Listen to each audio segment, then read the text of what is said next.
Hello.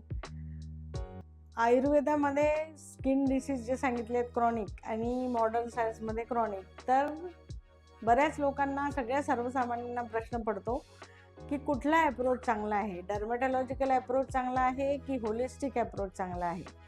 तर holistic approach कसा आहे आणि डर्मेटॉलॉजिकल ॲप्रोच कसा आहे हे पण समजून घेणं गरजेचं आहे.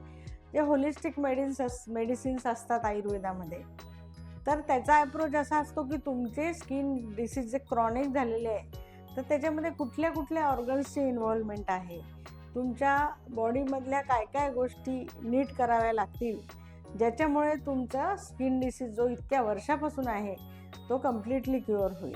हा झाला होलिस्टिक अप्रोच.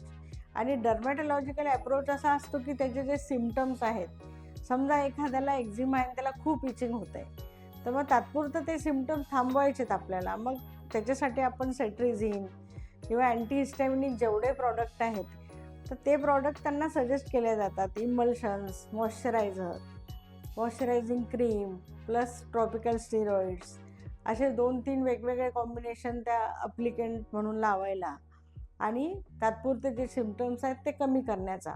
हा मॉडर्नचा अप्रोच आहे. आणि होलिस्टिकचा मुळापासून जो नष्ट करण्याचा अप्रोच आहे तो आहे.